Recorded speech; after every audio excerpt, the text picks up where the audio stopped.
அண்ணம்மாள் இன்ஸ்டிடியூட்டில் hotel management and hospital management படிப்பில் சேருவதற்கான அட்மிஷன் நடைபெறுகிறது. டார்லிங் மொபைல் உலகின் சூப்பர் ஸ்டார் இணைந்துள்ளார்.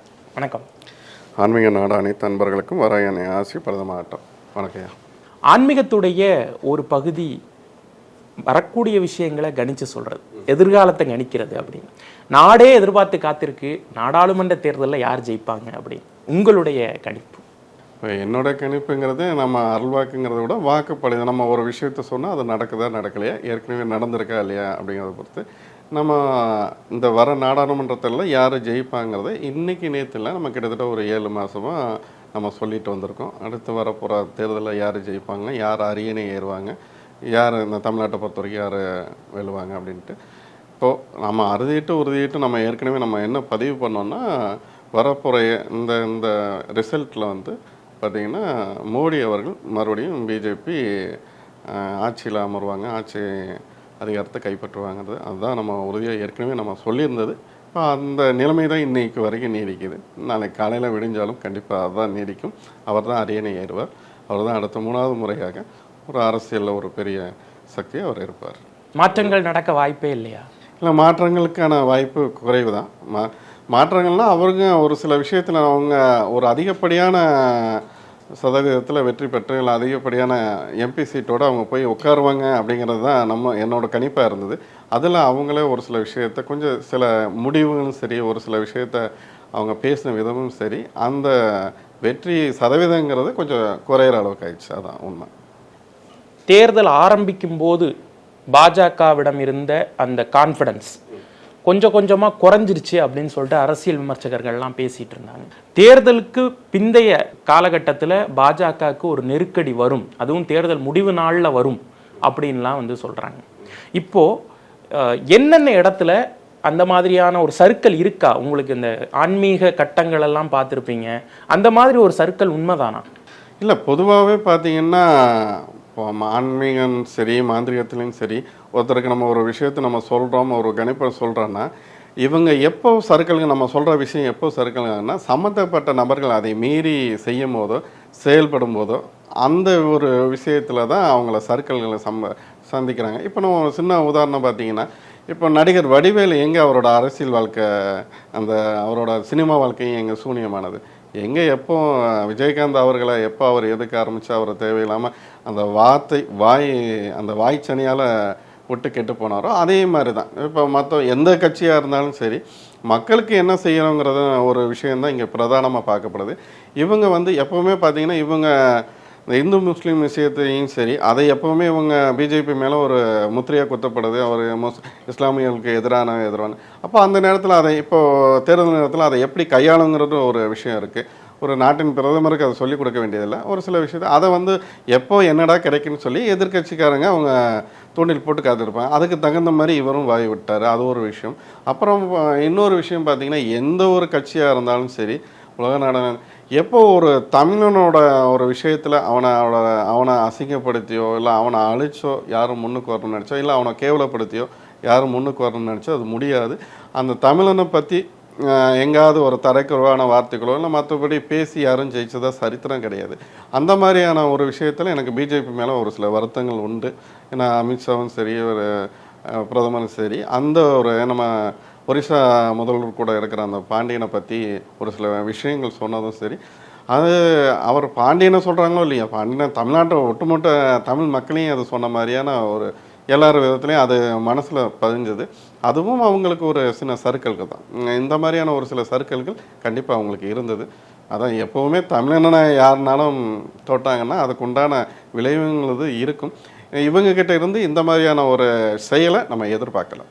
தென் மாநிலத்தில் இருக்கும்போது பிரச்சாரத்தில் ஒரு யுக்தி, வட மாநிலத்தில் இருக்கும்போது ஒரு யுக்தி. அப்போ வட மாநிலங்களில் பேசின நம்ம பேச்சுக்கள் எல்லாம் எடுத்து பார்க்குறப்ப ஒடிசா, குறிப்பாக ஒடிசாவில் பேசும்போது பிரதமர் மோடி அவர்கள் என்ன சொன்னார்னா, அந்த மாதிரியான இங்கே இருக்கக்கூடிய அரிய வகை கோயில்களுடைய பொக்கிஷங்களுடைய திறவுகோல் எல்லாம் தமிழ்நாட்டில் இருக்குது அப்படின்னு சொல்லிட்டு அது ஆன்மீகவாதிகளுக்கு இடையே ஒரு பெரிய சலசலப்பு உண்டாச்சு. இல்லை பார்த்தீங்கன்னா தமிழ்நாட்டில் இல்லாத பொக்கிஷம் இங்கே கிடையாது. தமிழ்நாட்டிலேருந்து தான் இங்கேருந்து அவன் வெள்ளைக்காரன்லேருந்து எல்லாருமே இங்கேருந்து அடிச்சுட்டு போன பொக்கிஷம் தான். யாரோட இதை இது பண்ணல. இன்னும் அதை மீட்க முடியாமல் கூட இங்கே தமிழ்நாட்டோட பொக்கிஷம் அந்தளவுக்கு இருக்குது.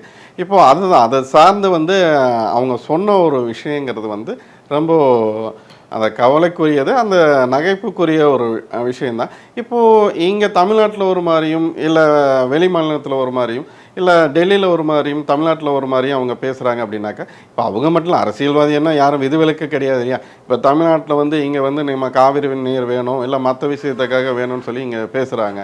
இதே இது பார்த்தீங்கன்னா கர்நாடகாவில் போய் எங்கன்னா நீங்கள் அவங்களுக்கு சாதகமாக பேசுகிறாங்க. இப்போ இந்த மாதிரியான நிலைப்பாடு எல்லாருமே இருக்கேன். மனிதர்கள்னால் அரசியல்வாதின்னா எல்லாருமே ஒரே நிலைப்பாடில் தானே இருக்காங்க. அப்போ இவங்களை நம்ம பார்த்து புரிஞ்சுக்கணும், தெரிஞ்சுக்கணும். அதுதான் உண்மை. இவங்க அரசியல்வாதிகளை பொறுத்த வரைக்கும் தன் கொண்ட கொள்கை, அந்த கொள்கைன்னா இந்த மாதிரி மாற்றி பேசுவான், மாநிலத்துக்கு மாற்றி பேசுவான். இப்போது ஒரே நாடு இந்தியா நாடுங்கிறதுல இதாகி போச்சு. அப்போ ஒரே கொள்கையில் ஒரே இதில் நீங்கள் பேச வேண்டியது தானே. மாநிலத்துக்கு மாநிலம் மாற்றி பேசுகிறங்கிறது, இவர் ஒரு மாநிலத்துக்கான பிரதமர் கிடையாது இல்லையா நம்ம மோடிஜி அவர்கள். இப்போ மொத்த இந்தியாவுக்கும் பாரதத்துக்குமான பிரதமர். அப்போ இவர் என்ன மொத்த மக்களையும் கணக்கில் மைண்டில் வச்சு தான் இவர் பேசியிருக்கணும். ஆனால் அந்த மாதிரியான பேச்சுக்கள் அரசியல்வாதிகிட்ட நம்ம எதிர்பார்க்கறது தவறாக போச்சு. அந்த மாதிரியான ஆட்களும் இப்போ இல்லாமல் போயிட்டாங்க. அதான் உண்மை. மோடி அவர்களுடைய ஜாதகத்தை பொறுத்த மட்டும் இந்த ரிசல்ட் அறிவிக்கிறதுக்கு முன்னாடியும் பின்னாடியும் அவருக்கு எப்படி இருக்குது, நேரம் எப்படி இருக்குது? ஏன்னா இப்போ போய் தியானம் எல்லாம் பண்ணார், அதுக்கு ஏதாவது அதை பரிகாரமாக அதை பண்ணாரா இல்லை ஆத்மார்த்தமாக அவர் வந்து பண்ணணும்னு பண்ணாரா அப்படின்னு 1008 விமர்சனங்கள் வந்து பார்த்துருப்பீங்க, சோஷியல் மீடியாவில் பார்த்துருப்பீங்க. அவரோட ஜாதகத்தை கணிச்சு இப்போ ஜாதகத்தை வச்சு நம்ம எந்த ஒரு விஷயமும் சொல்கிறது கிடையாது. ஏன்னா ஜாதகத்தில் இப்போ நம்ம மாந்திரியங்கிற ஒரு விஷயம் எங்கே கையில் எடுக்கப்படுதுன்னா, ஒரு ஜாதகங்கிற ஒரு விஷயம் வேலை செய்யலை, அவனோட வாழ்க்கை கிரகங்கள் வந்து ரொம்ப மோசமாக இருக்குது, நமக்கு நெகட்டிவாக ஏகப்பட்ட விஷயங்கள் நடக்குங்கிற போது தான் ஒரு மாந்திரிகத்தை தேடி வரான், ஒரு கோயிலை தேடி வரான். அப்போ அந்த மாந்திரிகங்கிறதும் சரி, ஒரு ஆன்மீகங்கிறது சரி, ஒருத்தனோட தலையெழுத்தை மாற்றக்கூடிய தலையெழுத்து மாதிரினாவே அங்கே ஜாதகங்கிறது இங்கே வேலை செய்யாமல் போயிடுது. அதையே மாற்றி அமைக்கிறதுக்கு உண்டான ஒரு விஷயம். இப்போது நம்ம ஒரு விஷயத்தை நம்ம சொல்கிறோம், அந்த விஷயம் நடந்ததா இல்லையானா, இப்போது இந்தியா கூட்டணி அவங்க ஆரம்ப காலத்தில் இப்போ ஸ்டார்ட் பண்ணும்போது என்ன நம்ம சொன்னோம், இந்த மாதிரியான 2 கட்சிகள், மிகப்பெரிய கட்சிகள் வந்து அங்கேருந்து வெளியேறிடும் அப்படின்னு சொன்னோம். நம்ம அது நடந்தது. அப்புறம் நம்ம விஜயகாந்த் விஷயத்துலையும் நம்ம அதை சொல்லியிருந்தோம். இப்போ தமிழ்நாட்டை பொறுத்த வரைக்கும் நம்ம சொல்லியிருந்தோம். இது எல்லாமே வரிசையாக வாழையாக நடந்தது. அதுபோல் இவர் வந்து அரியணை கட்டில் கண்டிப்பாக ஏறுவார், இவர் போய் அந்த சீட்டில் உட்காருவாருங்கிறது நம்ம உறுதிட்டு சொன்னோம். அதில் எந்த மாற்றமும் கிடையாது. இன்றைக்கு வரைக்கும் அதே நிலைப்பாடில் தான் நான் நீடிச்சுக்கிட்டு இருக்கேன்.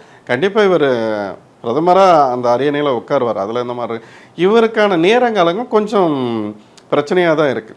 அதாவது அவருக்கான நேரங்காலங்களை பொறுத்த வரைக்கும் இது ஜாதக ரீதியாக பார்த்தீங்கன்னா கொஞ்சம் பிரச்சனைக்குரியதாக தான் இருக்குது. அதான் நாக்கில் சனிம்பாங்க இல்லையா, அந்த மாதிரி நம்ம பேச்சு அதை மற்றவங்களை காயப்படுத்தி அதனால் நம்ம பாதிப்பு உண்டாகிற நிலைமையில தான் இருக்கார்.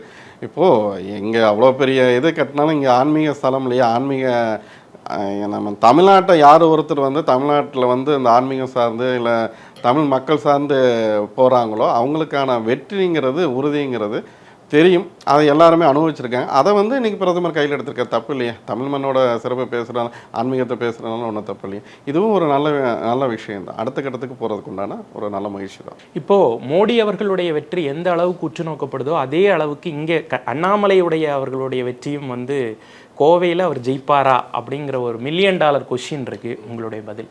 இப்போ மோடி அவர்கள் ஜெயிப்பாரா இல்லையா அப்படிங்கிறத நம்ம தெளிவாக நம்ம சொல்லிட்டோம். இப்போ அண்ணாமலை அவரை பொறுத்த வரைக்கும் பிஜேபியில் இங்கே ஒரு அறியப்பட்ட ஒரு இளைஞர் மத்தியில் நல்ல செல்வாக்கு உள்ள மனிதர். நம்ம ஆரம்பத்தில் நம்ம என்ன சொன்னோம்னா, இவர் கண்டிப்பாக களம் காணுவார், அதாவது தேர்தலில் இவர் நிற்க மாட்டாருங்கிற மாதிரி ஒரு விஷயம்லாம் இங்கே பரப்பப்பட்டிருந்தது. அதுதான் நிதர்சனமாக இருந்தது. நம்ம என்ன ஒரு விஷயம் சொன்னோம், இவர் கண்டிப்பாக அரசியல் களம் காணுவார், கண்டிப்பாக எம்பியாக வேட்பாளராக நிற்பார் அப்படின்னு சொன்னால் அது நடந்தது. கோயம்புத்தூரில் வந்து நின்னார். இப்போ அவருக்கான வெற்றி வாய்ப்பு எப்படி இருக்குன்னா, கண்டிப்பாக இவரை பொறுத்த வரைக்கும் வெற்றி பெற்று வருவார். நம்ம தனிப்பட்ட முறையில் ஒரு சிலருக்கு வந்து இவங்க ஜெயிச்சு வரணும் அப்படிங்கிற மாதிரி நம்ம ஒரு எண்ணம், அதுக்காண்டி வந்து நம்ம மற்ற கட்சிக்கு எதிரானவர்களையே இப்போது இவர் ஒரு பதவியை துறந்து இவர் வந்து இவரை வந்து அரசியலில் வந்து வியாபாரம் பண்ணி சம்பாதிக்கணுங்கிற ஒரு நோக்கம் கிடையாது. அதே மாதிரி மற்ற ஒரு சில தலைவர்களுக்கு இப்போ இவர் வந்தார், தனிப்பட்ட முறையில் அண்ணாமலை அவர்கள் வந்தார்னா கண்டிப்பாக வென்று போனார்னா தமிழ்நாட்டுக்கு ஒரு நல்லது நடக்கும். இல்லை ஏன்னா இவர் கண்டிப்பாக போனார்னா கண்டிப்பாக இவர் மினிஸ்டராக தான் கண்டிப்பாக அமர்வார். அப்போ அதனால் தமிழ்நாட்டுக்கு ஒரு சில விஷயங்கள் நல்ல விஷயங்கள் நடக்கும். இவர் கண்டிப்பாக அறுதியிட்டு உறுதியிட்டு வென்று வருவார், வெற்றி வாகை சூடுவார். அண்ணாமலை அவர்கள் வெற்றி வாகை சூடுவார். அதில் எந்த மாற்று கருத்தும் கிடையாது. அது உண்மை. சார், இப்போ அண்ணாமலை அவர்களுடைய வெற்றி வாய்ப்பை பற்றி பேசணும். இப்போ அண்ணாமலை மாதிரியே இந்த தேர்தலில் மிக முக்கியமான நபராக கருதப்படக்கூடியது பன்னீர்செல்வம் அவர்கள். உங்களுக்கு தெரிஞ்சிருக்கும், சிஎம் முன்னாள் முதலமைச்சர் இன்னைக்கு வந்து எம்பி சீட்டில் வந்து நிற்கிறாரு. அவருக்கான வெற்றி வாய்ப்பு எப்படி? அவர் ஓபிஎஸ்ஸை பொறுத்த வரைக்கும் இப்போ தேனியில் தான் அவரோட கோட்டை கோட்டையுமாங்க. அவர் தேனியிலேருந்து இப்போ இங்கே வந்து நிற்கிறாரு. கண்டிப்பாக இவர் வந்து வெற்றி வாகை சூடுறதுக்கு நிறைய வாய்ப்பு இருக்குது. ஆனால் கண்டிப்பாக வெற்றி வாகை சூடுவார். அது விட்டு அடுத்த மினிஸ்டருக்கான வாய்ப்பும் நிறையவே இருக்குது. கண்டிப்பாக அந்த தேனியை தவிர்த்து இப்போ கமுதி அந்த ராமநாதபுரம் மாவட்டத்தில் தான் இப்போ ராமநாதபுரம் மாவட்டத்தில் தானே எம்பியை நிற்கிறார். கண்டிப்பாக அந்த மக்களுக்கு உண்டானதை, அதாவது இவரை பொறுத்த வரைக்கும் என்னென்னா, ஒரு இருந்தார் அம்மாவை வச்சு அந்த ஒரு பிம்பம் மட்டுமே காட்டிகிட்டு இருக்காங்க. ஒரு மக்கள் சக்தியாக மக்களுக்காக என்ன செய்கிறாருங்கிறத பொறுத்து இந்த எம்பி இதை வந்து இவரோட அரசியல் வாழ்க்கைக்கு ஒரு பெரிய மாற்றமாக இருக்கும், ஒரு ஊன்றுகோலாக இருக்கும். இதை பயன்படுத்தி அடுத்த கட்டத்துக்கு இவர் செல்லலாம்.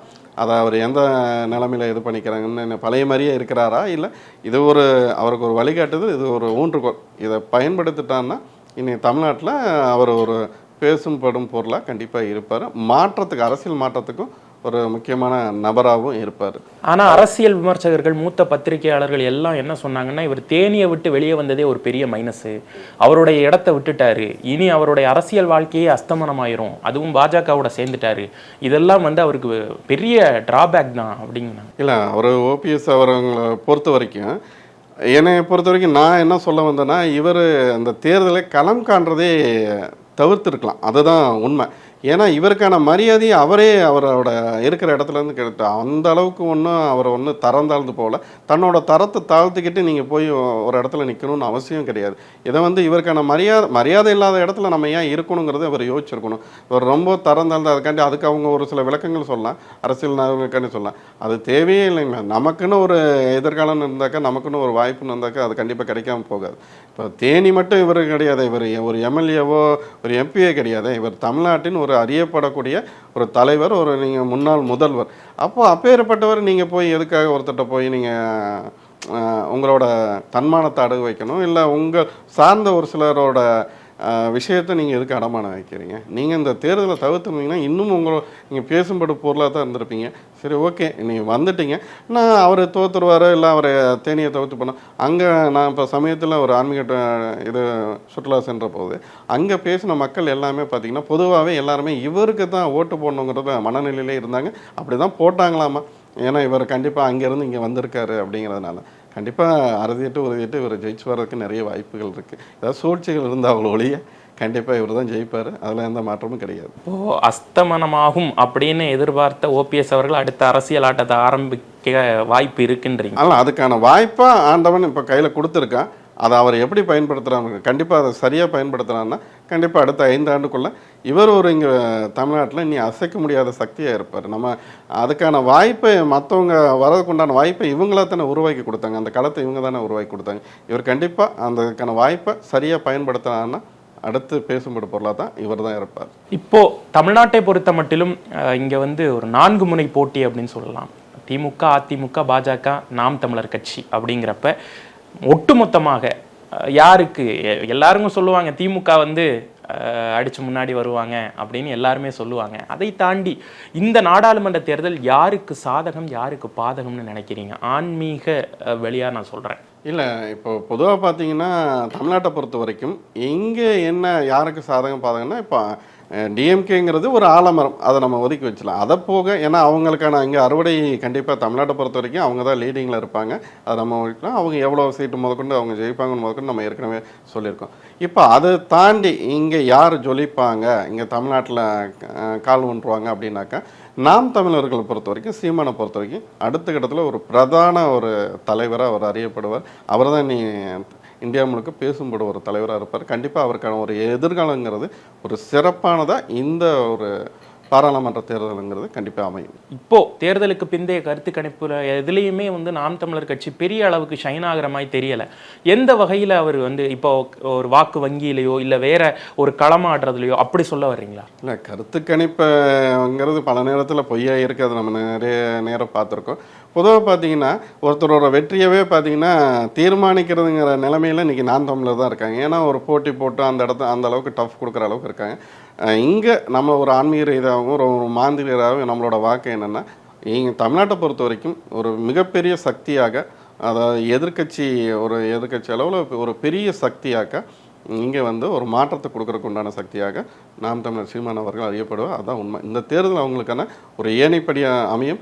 கண்டிப்பாக அவங்க சார்ந்து, அவங்க கட்சி சார்ந்து பாராளுமன்ற கதவை தட்டுறதுக்கு உண்டான நிறைய வாய்ப்பு இருக்குது. எம்பி அங்கே போகிறதுக்கான வாய்ப்பு இருக்குது. நம்ம அப்போவே ஏற்கனவே சொல்லுற ஒரு 60% வாய்ப்பு இருக்குன்ட்டு அது கண்டிப்பாக நடக்கும். நம்புவோம். பல கட்ட சட்ட போராட்டங்களுக்கு பிறகு முழுமையாக கட்சி தன் கைக்கு வந்த பிறகு எடப்பாடியார் சந்திக்கக்கூடிய முதல் தேர்தல் இந்த தேர்தல். எடப்பாடியார் அவர்களுடைய அரசியல் எதிர்காலம் இந்த தேர்தலுக்கு பிறகு எப்படி இருக்கும்? இல்லை, நம்ம எடப்பாடியாரை பற்றி நம்ம அதை குறிப்பிடலை. அவரை பற்றி ஏடிஎம்கே பற்றி நம்ம பேசலை. நம்ம என்ன பேசியிருந்தோம், ஆரம்பத்தில் என்ன பேசியிருந்தோம்னா, இந்த சிதையுண்டு போன அந்த ஏற்கனவே இங்கேருந்து வெளியேறிய தலைவர்களை நீங்கள் ஒன்றாக்குங்க. இப்போது நம்ம என்ன சொல்கிறோம், டிஎம்கே பொறுத்த வரைக்கும் ஒரு ஆலமரமாக விஷயமாக இருக்காங்க. இப்போது இவங்க இழந்ததே பார்த்திங்கன்னா ரொம்ப சொற்பமான வாக்குகள் வித்தியாசத்தில் தான் பல அந்த எம்எல்ஏ சீட்டு இழந்தாங்க. இப்போ இவங்க பிரிந்த தலைவர்கள் அனைவரும் இவங்க ஒன்றா சேர்ந்து கண்டிப்பாக இங்கே கலங்கண்டிருந்தாங்கன்னா இங்கே அசைக்க முடியாத சக்தியாக அவர் தான் இருந்திருப்பார். அந்த ஒரு விஷயத்தில் அவங்க வந்து அவங்களோட தனிப்பட்ட விஷயம் அதில் நிறைய இருக்கலாம். ஆனால் இவங்க எல்லாமே ஒன்றா சேர்ந்து, ஏன்னா இப்போ அரசியலில் எதிரியும் கிடையாது, நண்பரும் கிடையாதுன்னு அவங்க தான் சொல்கிறாங்க. ஏன் இந்த மாதிரி நேரத்தில் ஒற்றுமையாக இருந்து இவங்க சாதிச்சிருந்தாங்க, கண்டிப்பாக தமிழ்நாட்டில் இவங்க ஒரு பாதி எம்பி சீட்டை அறுவடை செஞ்சுருப்பாங்க. இப்போ அதுக்கான வாய்ப்பு இல்லாமல் போயிடுச்சு. அதுதான் உண்மை. மறுபடியும் தேசிய அரசியலுக்கே வர்ற சார், 295 இடங்களை கைப்பற்றி இந்தியா கூட்டணி ஆட்சி அமைக்கும் அப்படின்னு சொல்லிட்டு ஒரு நம்பிக்கை தெரிவிச்சிருக்காரு காங்கிரஸ் கட்சியுடைய இப்போதே இருக்கக்கூடிய தலைவர் மல்லிகார்ஜுன கார்கே. இந்த பேச்சு நிறைய இடங்கள்ல வருது. நிறைய ஜேர்னலிஸ்ட் சொல்றாங்க 285 295 சில எண்ணிக்கைகள்லாம் சொல்றாங்க. ஆட்சி வந்து தேர்தலுக்கு பிறகு என்ன வேணாலும் நடக்கலாம், மாற்றங்கள் நடந்திருக்கு, பல தேர்தல்கள் நம்ம பார்த்துருக்கோம் அப்படின்லாம் சொல்றாங்க. காங்கிரஸ் உங்களுடைய கணிப்பு? இல்லை, எல்லாருக்கும் நம்பிக்கைங்கிறது எல்லா கட்சியை பொறுத்த வரைக்கும் இருக்கிறது தானே. இப்போது காங்கிரஸை பொறுத்த வரைக்கும் இப்போ அடுத்த கட்ட நிலைமைக்கு அவங்க 295 நாங்கள் வின் பண்ணி நம்ம வந்துடுவோம் அப்படிங்கிறாங்க. அது அவங்களோட நம்பிக்கை. நம்ம காங்கிரஸ்க்கு எதிரானவர்கள் கிடையாது. அடுத்தது என்ன நடக்குங்கிற ஒரு விஷயத்த சொல்கிறது தான் என்னோடய வேலை. இப்போ அதைத்தான் நான் சொன்னேன். ஆனால் காங்கிரஸ்க்கான ஒரு பெரிய லெவலில் இந்த தேர்தலில் ரோல் பண்ணுவாங்க. ஆனால் இதில் அரியணையில் உட்கார அளவுக்கு வாய்ப்புகள் அமைவது கடினம். அப்படியே ஒரு வாய்ப்பே அமைஞ்சாலும் அது அவங்கள சுற்றி இருக்கிறவங்களே அதுக்கு பாதகமாக இருப்பாங்க. எதனால் சார் இப்போ வந்து ஒரு கட்சி இருக்காங்க, சுதந்திரம் வாங்கின காலத்திலிருந்தே அவங்கள நமக்கு தெரியும், நாட்டுக்கு தெரியும். ஆனால் ஏன் அவங்களால சமீப காலங்களாக வெற்றி பெற முடியவில்லை? ஏதாவது கர்மா ஒட்டிக்கிட்டு இருக்கா?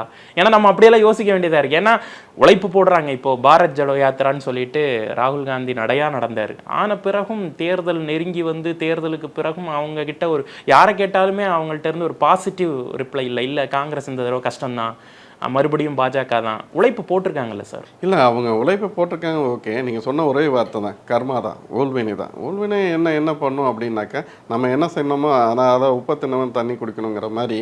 இப்போது நான் ஏற்கனவே குறிப்பிட்ட மாதிரி தான், தமிழனை தொட்டவங்க இல்லை தமிழனுக்கு ஒரு அநீதி இழைக்கணும்னு நினச்சவங்க யாருமே பெரிய அளவில் ஜெயிச்சதாவோ பெரிய அளவில் வாழ்ந்ததாவோ சரித்திரம் இல்லை. அதான் உண்மை.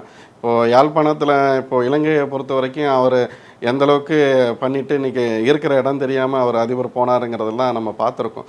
இவங்க தமிழர்கள் மத்தியிலையும் சரி, மற்றவங்க மத்தியிலையும் சரி, அந்த ஒரு ராஜீவ்காந்தி விஷயத்துலேருந்து அதுக்கப்புறம் பார்த்திங்கன்னா, அதாவது அந்த இனப்படுகொலைக்கு காங்கிரஸ் ஒரு துணையாக நின்றுச்சு அப்படிங்கிற மாதிரி அந்த ஒரு விஷயங்கிறது மக்கள் மத்தியில் ரொம்ப அது கரைபடைஞ்சு போச்சு.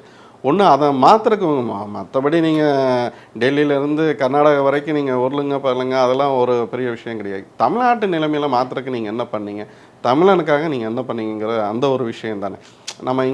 இவங்க சேர்ந்து டிஎம்கே கூட பயணிக்கிறாங்க, அது வேறு விஷயம். இங்கே தமிழனுக்காக, அதாவது இலங்கை வாழ், இப்போ நீங்கள் தமிழனுக்கு என்ன பண்ணுறீங்கிறது எந்த தமிழன் பார்த்தாக்கா இலங்கை வாழ் தமிழன். அத்தனை பேர் இறந்து போனதுக்கும் அது காங்கிரஸும் ஒரு பெரிய பேசும்படு பொருளாயிடுச்சு. அவங்க தான் காரணங்கிற மாதிரி மக்கள் மத்தியிலையும் போயிருந்துச்சு. அந்த காயத்தை ஆற்றாமல், இல்லை இலங்கையில் வாழ்கிற தமிழர்களுக்கும் சரி, இலங்கை தமிழர்களுக்கும் சரி, பொதுவாக அவங்களோட துயர் துடைச்சாங்கனாவே, இல்லை அதுக்குண்டான முயற்சி எடுத்தாங்கன்னா கண்டிப்பாக காங்கிரஸுக்கு ஒரு பெரிய ஒரு எதிர்காலம் இருக்குது. அந்த இலங்கை தமிழ் வாழ்க்கையில் மறுமலர்ச்சி கொண்டு வராத வரைக்கும் இல்லை எங்களுக்கான எதிரி அவங்க தானே அப்படிங்கிற மாதிரி அவங்க நினச்சிட்டே இருந்தாங்கன்னா இன்னும் பல காலங்கள் அது வீழ்ச்சிக்கு தான் வழிவகுக்கும். அவங்களோட வாழ்க்கையில் இன்றைக்கி மறப்போம் மன்னிப்போங்கிற ஒரு விஷயம் தானே. நம்ம குறைய அவங்க தப்பு பண்ணாங்க நம்ம இது பண்ண வரல. பொதுவாக அவங்களோட வாழ்க்கையில் மாற்றத்துக்கு உண்டான விதையை விதைச்சாங்கன்னாவே கண்டிப்பாக இவங்க வருங்காலங்களில் ஒரு நல்ல நிலைமையை அடையலாம். அதான் உண்மை. ஒரு இளம் தலைவர் ராகுல் காந்தி அவருக்கு பிரதம ஆகிற யோகம் இருக்கா அவருடைய வாழ்க்கையில்? இன்னொரு 10 ஆண்டுகளுக்கு அதுக்கான வாய்ப்புகள் கிடையாது. அதான் உண்மை. அதுக்கான சாத்தியக்கூறுகள் கிடையாது.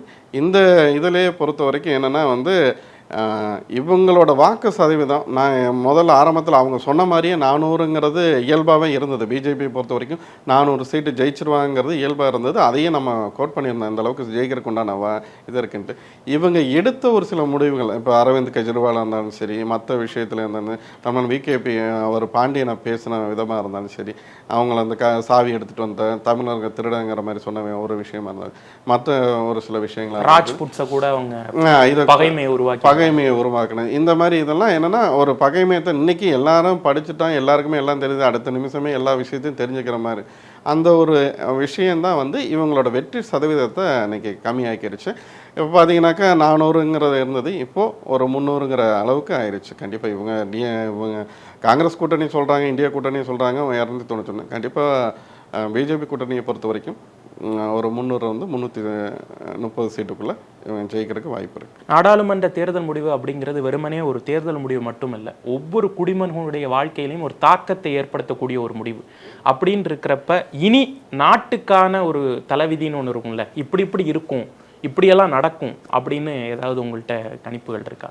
இல்லை, அதுவும் இன்னி உலக அளவில் நம்ம அசைக்க முடியாத ஒரு சக்தியை கண்டிப்பாக ஒரு உட்காருவாங்க. அசைக்க முடியாத உலக நாடுகள்லேயே திரும்பி பார்க்கக்கூடிய அளவுக்கு வல்லமையாக இருக்கும். ஆனால் 2வது உலக மிகப்பெரிய ஒரு வல்லமையுடைய நாடாக கண்டிப்பாக நம்ம இந்தியா இருக்கும்.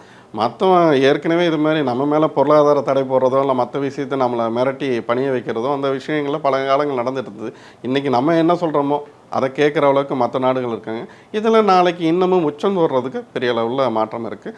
ஒரு 7 வருடம் கழித்து ஒரு பெரிய அளவில் நம்ம இப்போ பலமுறை நம்ம சொல்லிகிட்டு இருக்கோமே, இலங்கை தமிழர்கள் விஷயத்துலையும் சரி மற்ற விஷயத்துலையும் சரி, அதில் ஒரு பெரிய அளவில் மாற்றம் வர்றதுக்கு உண்டான உலக அளவிலேயே உலக அரசியலையே மாற்றம் உண்டாகிறதுக்கு உண்டான வாய்ப்பு நிறையவே இருக்குது. பார்த்துக்கிட்டு இருக்க மக்களுக்கும் சரி, கேட்டுக்கிட்டு இருக்க எனக்கும் சரி, கண்டிப்பாக அதை கேட்டே ஆகணும் அப்படின்னு ஒரு கேள்வி. மோடி அவர்கள் 3வது முறை பிரதமர் ஆகிறார். அப்படி ஆனால் ஜெயிச்சார்னா இந்த தடவை 3வது முறை பிரதமராகுவார். அவர்கிட்ட என்ன இருக்கு? அவர்கிட்ட ஏதோ ஒரு சாதாரணப்பட்ட மனுஷனால முடியாது இல்லையா? அவர்கிட்ட என்ன இருக்கு? அப்படி ஏதாவது விசேஷமா சக்தி ஏதாவது வச்சிருக்காரா? இல்லை, விசேஷமான சக்திங்கிறத விட மக்கள் மனதில் அவர் ஏன் வரக்கூடாதுங்கிறதுக்கு என்ன ஒரு காரணம் இருக்கலாம்.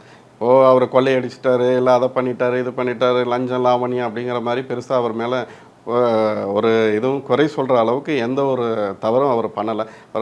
பண்ணியும் அவர் அங்கேயும் போய் சேர்த்து வைக்கல. இன்றைக்கி நிதர்சனமான உண்மையை பார்த்தீங்கன்னா ஒரு லஞ்ச லாவணியமற்ற அரசுன்னே நம்ம சொல்லலாம். அதில் நிறைய விஷயங்களை நம்ம கோட் பண்ணலாமே. பார்த்தீங்கன்னா மக்களுக்கு கிடைக்கக்கூடிய அந்த ஒரு சில விஷயங்களை மானியம்லாம் பார்த்தீங்கன்னாக்கா முதல்ல யாராவது ஒருத்தர் கை மாதிரி ஒரு 1000 ரூபா கொடுத்தா அவன் கையில் 100 ரூபா கிடைக்கும். ஆனால் இன்றைக்கிங்கிறது அவனோட அக்கௌண்ட்டுக்கே ட்ரான்ஸ்ஃபர் ஆகிடுது. அது ஒரு பெரிய விஷயம்.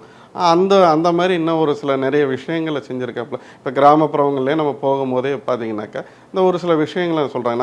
நான் கமுதி வரைக்கும் நான் போயிருந்தேன். இப்போ அங்கே போகும்போதே ஒரு சில விஷயங்கள் மக்களே சொல்கிறாங்களே, இந்த அளவுக்கு அவர் செஞ்சது இதெல்லாம் நல்லா இருக்குது. அது இல்லாமல் அந்த ஹாஸ்பிட்டல் சார்ந்த ஒரு சில விஷயங்களை சொல்கிறாங்க. அந்த மாதிரி மக்கள் மனதில் நீங்கள் ஒரு இடம் பிடிச்சிட்டாரு. இன்னொன்று என்னென்னா இந்த லஞ்ச லாவணியமற்றது சுயநலமற்ற ஒரு விஷயந்தான்.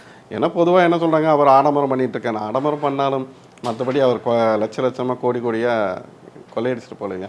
மக்கள் மனதை மட்டும்தான் அவர் கொள்ளையடிச்சிருக்காரு. அதனால அவர் ஒரு அளவு பெரிய சக்தியாக இருக்குது. மக்கள் மனதில் நீங்காத ஒரு இடம் பெற்றிருக்காரு. அதான் உண்மை. அப்போ உறுதியாக சொல்கிறீங்க அடுத்து மோடி தான்?